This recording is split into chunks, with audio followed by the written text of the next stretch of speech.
DSPy, one of the LM model LM pipelines, right? Uh, we all know that whenever we work with any language model or like large language model like ChatGPT or Cloud, we usually do some we write some prompts, and if we'll get some issues, then what we do, we tune that prompts, we enhance that according to our needs, we make some tweaks, we add some text there, right? And then we get some response from GPT or any other large language model. But this is very hectic, right? So whenever we do all these things, we know that if there is any change in the data, we again have to make that modification in our prompts to get that get exact value. So every time we'll do some modification in prompts, even we write some text, and if we miss some text itself, we saw that there are some uh, the response, the type of response or the level of response that we get, it's totally different, right? So how we can handle such types of situations? So the this ML community teams we are thinking about that, and they come up with this DSPy. So before going to look into this, let's jump into what exactly we do. Generally, we do when we write that code to interact with LM models, right? And to get that response. So we know all that. Let me jump here directly. So suppose we want to get some response. So we write some prompts, right?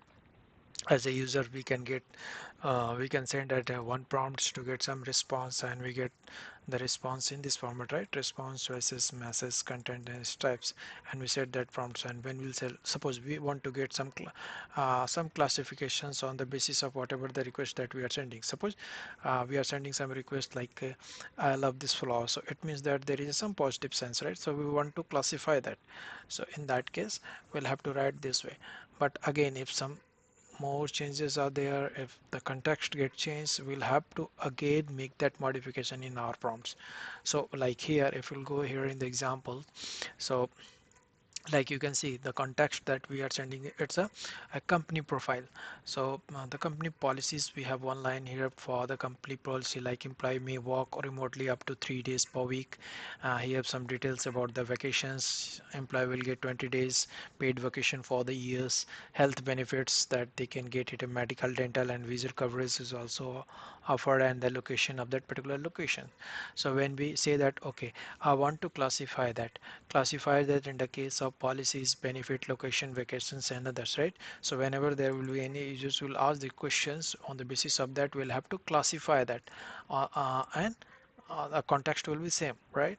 And suppose we want to make some extract that information from there, so we'll have to write a separate extraction score prompts.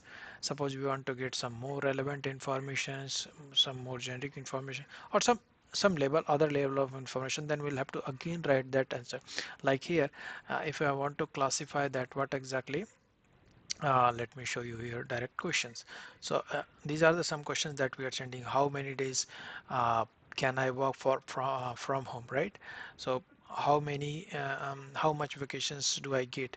Does the company offer any gym membership? What is the office address? So you can see here, this is the one location that I can see. Can I bring my dogs to office? So this is, there is no such any context related with this line, no such context related with gym membership and all. So whenever we'll ask this question, so it will go here, uh, it will go in the traditional query, right? So it will first print that whatever the questions that we have, and will first classify that. So classifications will be based on whatever the questions that we have asked. So it will go and check that classify. So we'll first classify. So when we say that classification, so it will go here, and we pass that whole questions. We pass that whole questions, and on the basis of that questions, it will classify the question on the basis of this, because our context is same, like, so that classification will have to use it here, right? So let me run this so that you can better understand here. So I'm just running it. So how many days can I work from home? So classified as policy, right? So how many, where we have this, what exactly we are doing it here? So we are getting it, it's a related with policy only. So, and then we get that extract on the basis of context and type. So it may possible that the classification may be wrong or something like that. So again, we'll have to make modifications in the classifications code itself, or in the prompt itself, right? We have to tweak some temperature, each and everything. So very means it's a very tough task to handle such a situations, right? So these are solved by this DSPy, and there are lots of means it's a totally a shift, like you will be near to your programming language instead of writing it like a or art. So prompt writing is nothing but a simple art, right? It's nothing to do with your development or nothing to do with your any programming language skills. So uh, this overcome by this DSPy, and you can see here, like, let me go on the research paper that is published here on the archive. You can get it archives or GPDF. So DSPi process uh, building new ML pipeline away from manipulating free form strings and closer to programmings, right? So where a compiler automatically generate optimize LM invocation strategies and prompts from your program.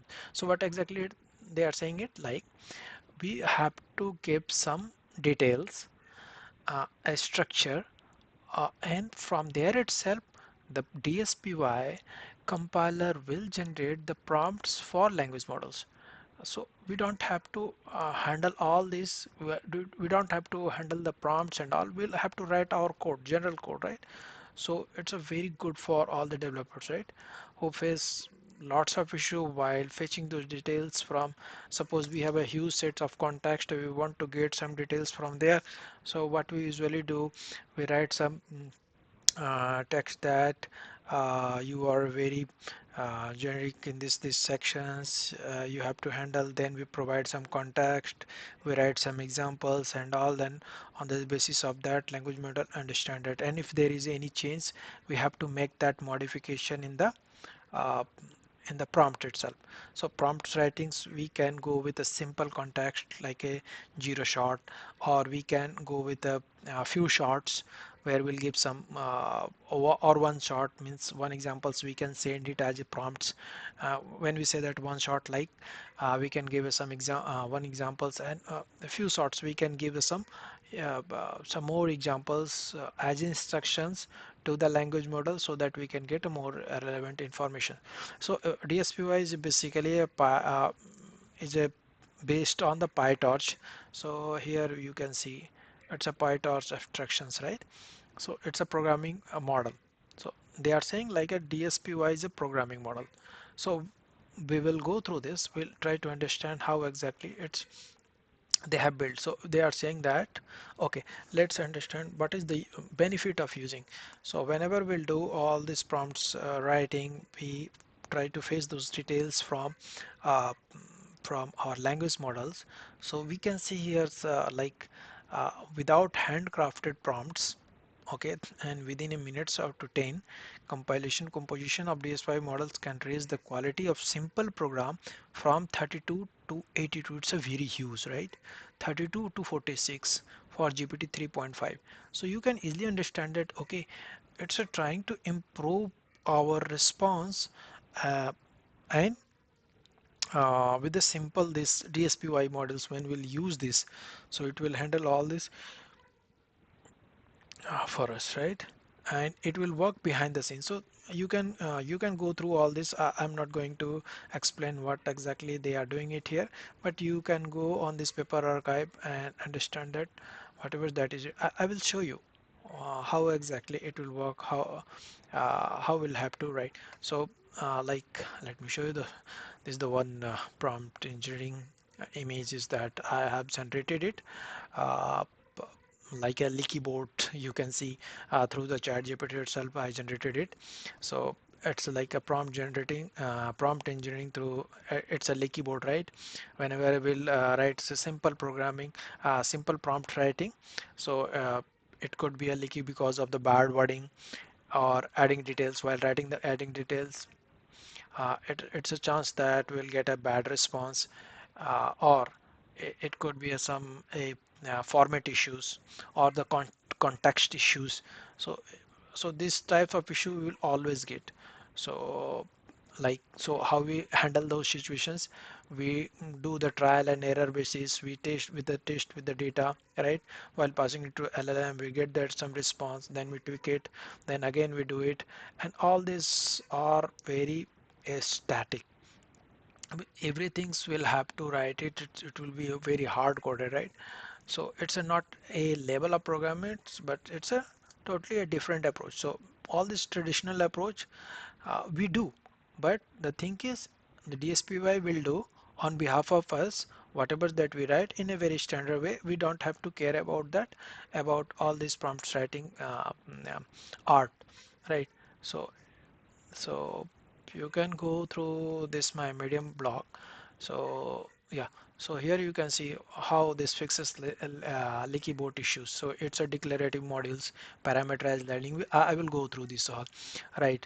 How we can declare that modules, how we can parameterize, do the parameterized learning and all, how we can how automatic compilations happens, how exactly we'll do the optimizations through giving that examples and all. So all these are things that we'll learn in the DSPy, and how this DSPy handle all these situations. So you can go like, there are some common terminology that will get it. They are like a signature. So signatures, so we'll have to define some signature, that what will the our input, what exactly we need, right? What will the our output. So there will be some syntax, you know, that sort handing and all, right? So when we do the sort handing, we write some uh, some simple context, right? Some like A and B, then we can identify, okay, A is means what and B means what. So it's a sort handing.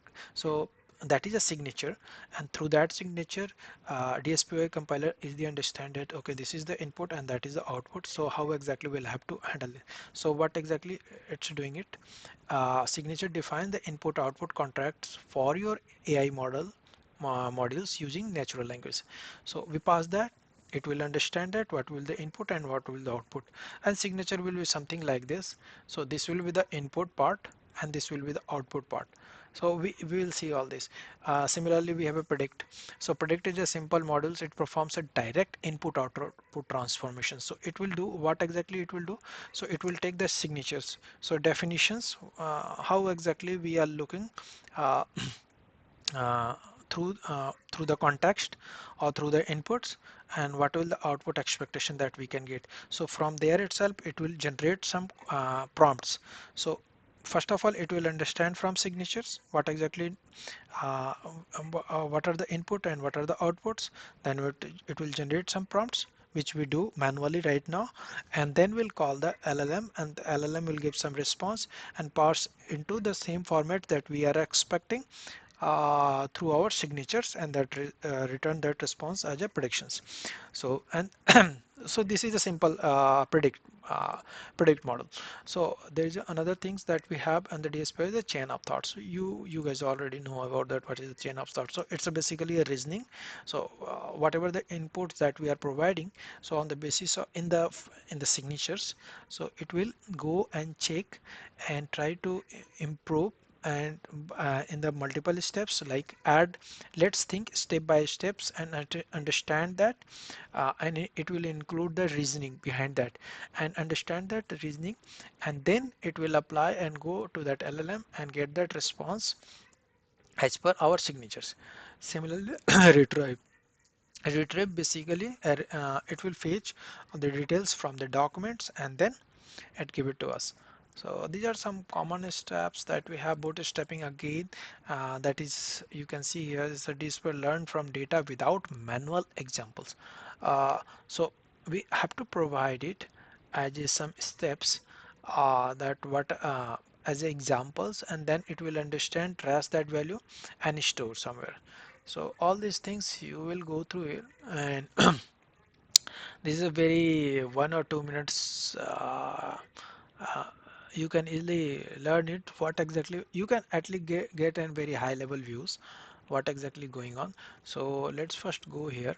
So you can see here, like when we say how many types can I work from home, so it will classify that policy, then it apply that on as a extract, and then we get that response, right? And similarly, how many vacations, classifications, these are the things that we get. Now let's do the same with DSPy. So I will explain this code, I'm just showing you, and then we'll go one by one uh, in steps, and then come here.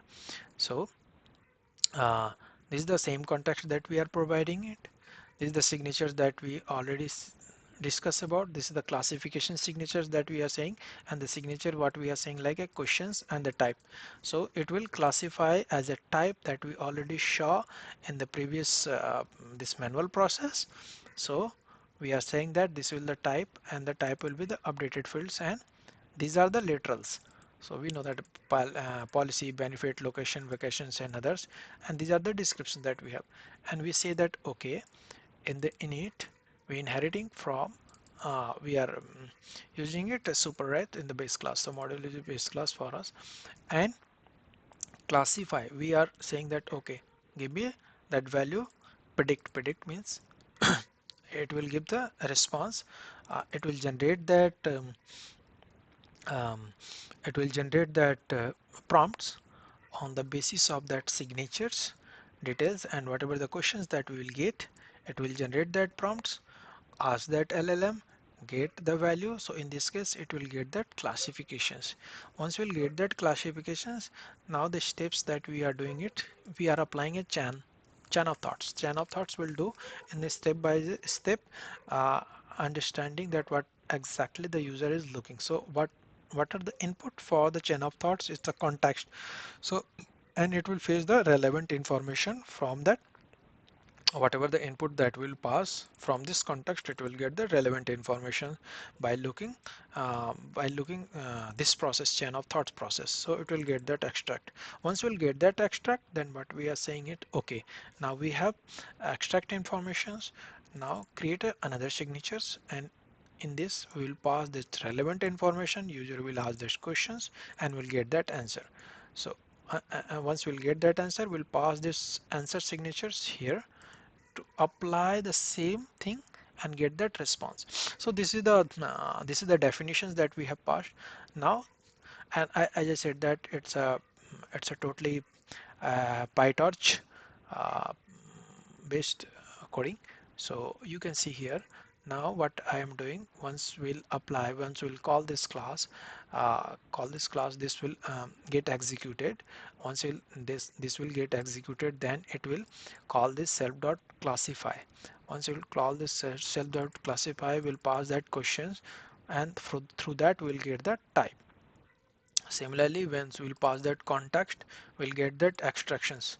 We'll get that extractions, and that extractions, through that extractions, we'll get that relevant informations. Once we'll get that relevant information, we'll pass it to that self.answer. You can see it, self.answer, then we pass that relevant informations. Once we'll get that relevant information and the questions that you can see here, like there are two types of input fields. You know that first of all, these are the input fields that we had discussed, right? We discussed here. Where is that? Yeah, this one. Input field 1, input field 2, output field 1, output field 2. So uh, so here this is one input field, this is one input field, and this is the output field. So this is the one relevant information that we are passing, and this is one relevant information that we are passing. So it will keep some abstraction on the top of that. And when we say that final, so again we say that okay, since this is related to the chain of thoughts, answer is a chain of thoughts. The chain of thoughts is producing basically a rationals or reasoning information. So we'll try to get the reasoning information and we'll pass it to these objects. So predictions, we say that okay, these are the response that we have got. Now this is the response that we are going to send. So this is a very basic class that we have created for our policies. And then uh, okay, so we are initializing it here, we are calling this class, we pass these questions, right? These are the same questions that we have already asked in the previous simple prompts question, and here we are trying to uh, generate that response. So you can see these are the questions that we have passed it. So it will classify, it will generate that response. So let's see. So let me first disable this part.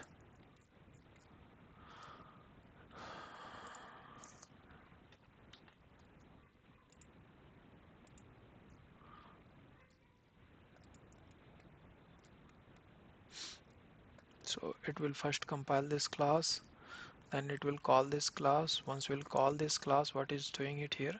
So once we'll call this class, it will pass that questions. So questions will go in the forward.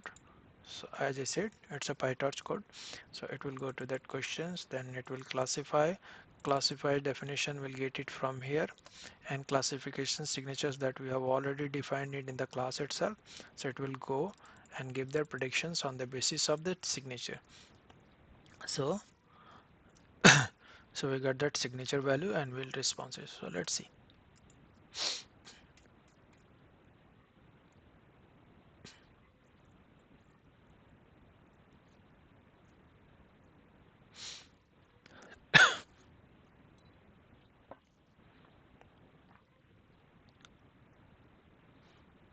Taking time, what's taking time is something.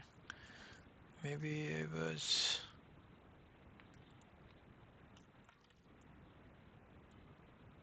may stop, interrupt it.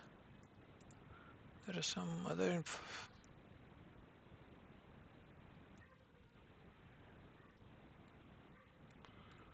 maybe I was using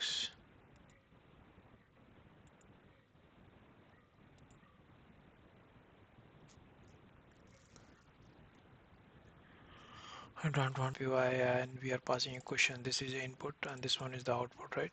So we prepare that our predicator um, through this predict, right? And then we are asking the machine learning. What is the machine learning? So this is the one of the questions. So this is the questions that we are passing, and then we use this predicator to get that. So what exactly it's doing behind the scene? Just take it as an input, understand it, and this is the answer that we are expecting. So that's why once we call it, we get that response here from that LLM, and that response we will get it as answer. So we are getting it here. So uh, we can run it and we can see. So yeah, now simple rack. So suppose we want to do a simple rack. So this is the context that we are passing. Again the pattern will be same, only we'll have to create. So here you can see there are two inputs and one outputs. First input is like a context, another input is a questions, and then we are expecting some answer. So we create the predictor, and this is the one of the contexts, and this is the question that we are asking. So predictor will be the context, the questions, right? And then we get it answer. So you can use and see that. And that classification, again classification. So this is the one input that will in the text format, and the output will the sentiment. So this is updated for sentiment, and this is the types that we are expecting it. So we create the classification through the signatures, and then we pass this text. I love using DSPy for building AI applications. Now we get that response as a in the sentiment, right? So we are getting it here. Now let's jump into our that code which we used earlier. Okay, so uh, we have already checked this, right? How exactly we are getting all this information. So through this you are able to get it through the basics GDP. Now we will try to give some more context using examples, and then we'll see how the DSPy will work. So let me uncomment this part. Control K Y and name. Yeah, so let me uncomment this part as well. So what we can see it here. So we are creating a training set examples, right? So training set examples, we are passing a questions, answer. These are the question inputs, fields are questions and all, right?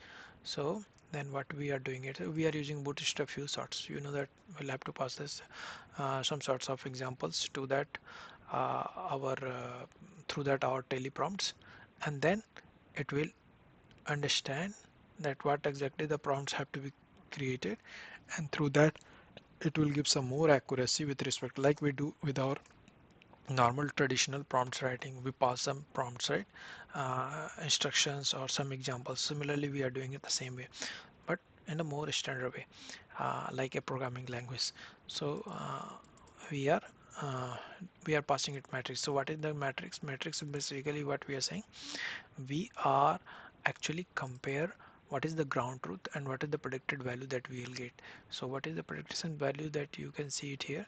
The prediction value is like whatever the question that we are asking and what are the answers, and that will be get compared through our ground truth. So we compile it through our class and then we pass our training example set. Then we can, so we will have to call these questions. So whatever the questions that we have here, right, all these questions, and then we'll try to see that result. So let me comment this so that otherwise we'll get, okay, let it be here so that we will compare side by side. Let me run this one again.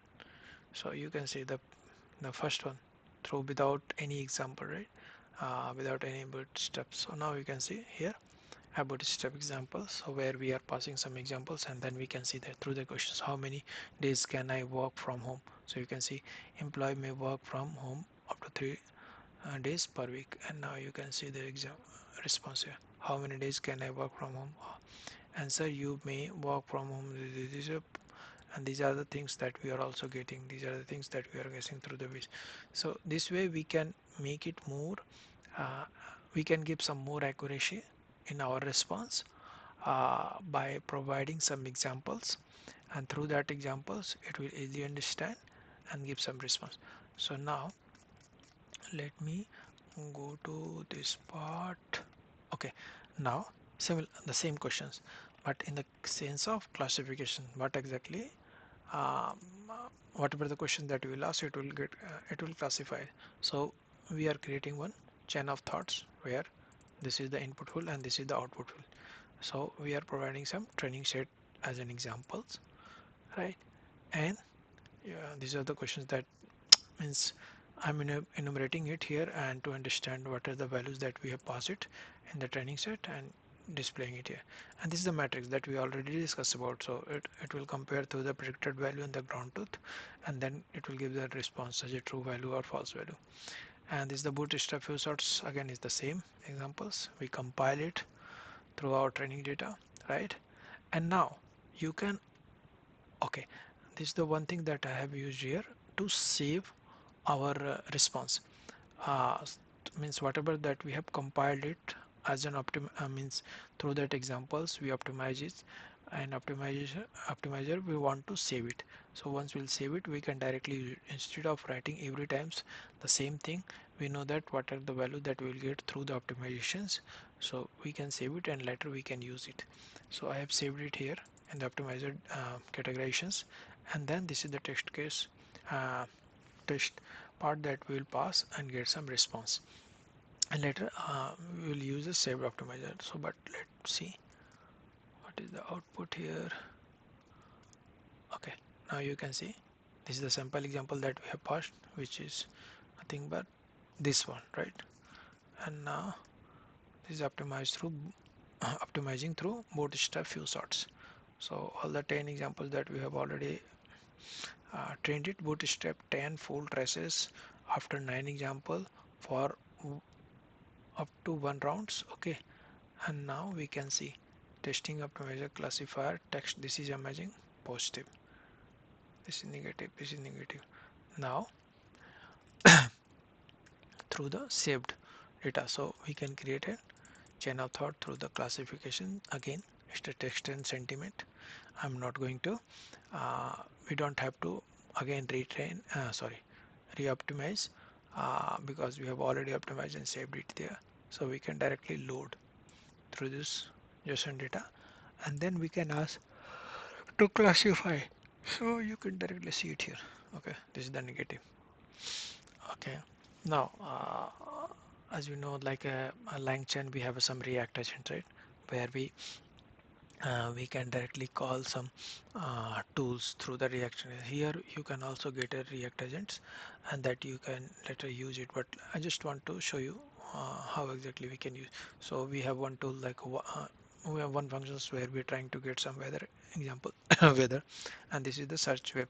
These are tools that I have created only for testing purpose. So we have created a React class through DSPy and we are passing these tools and the signature again same input and output. Now we are asking this question, what is the weather like in the New York? So what it will do, it will understand that from where we are trying to look this information. So it will pull it from here, right? And if you'll ask the question about the programming language and all, so it will try to pull it from the search web. So let's see. So working or not. Okay, so this one is to give some track, some logs information how exactly it's generating all this response. So you can see it here. So you can see this is the input fields that we are providing, like a question, trajectory, reasoning and answers. So you can see like a questions we generally do it, right, while writing our prompt. So through this we generate it, and then where is that answer? Let me see. Let me go here.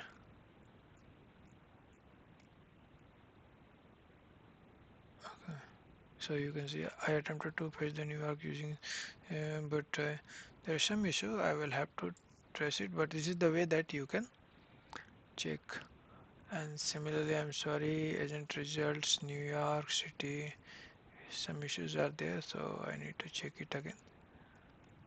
Okay, but yeah, you got that idea, right? How exactly we can do. And this is the another thing that we can do it like I was trying to read some information from docs. So what we are doing is I created one docs retriever class, and this doc retriever is basically fetching using this sentence transformers to embed or whatever the documents that we are passing. It first fetches those documents from our drive, and then it will generate some embedding and save into FISs, right?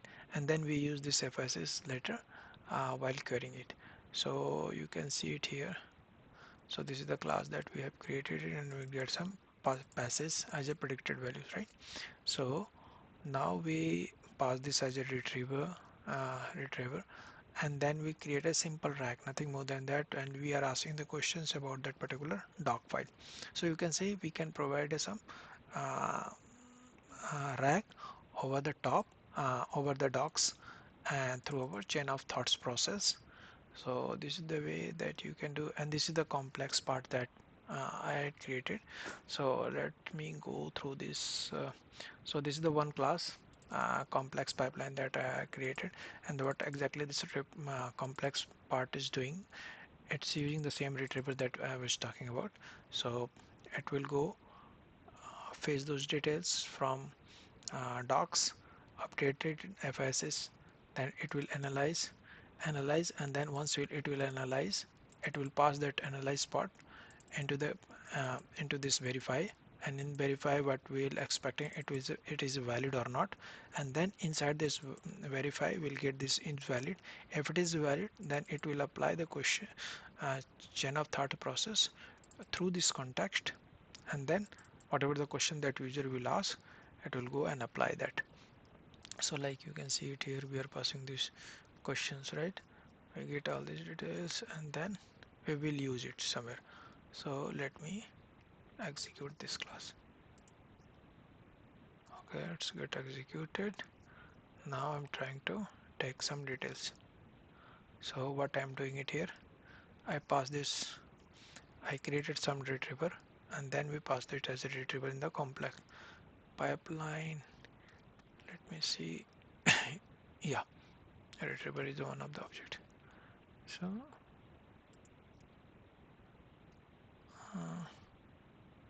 okay, the accelerator is not refined.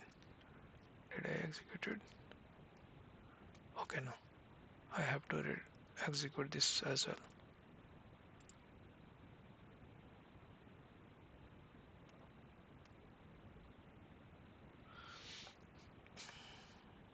So docs retriever is executing.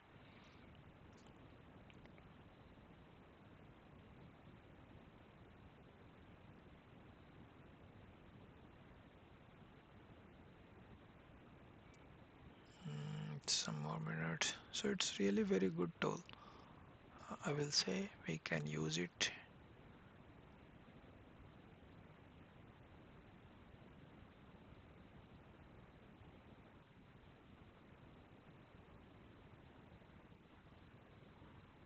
Oh man, it's taking time.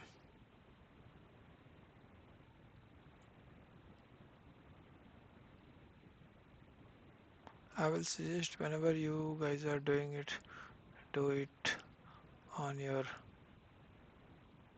collab.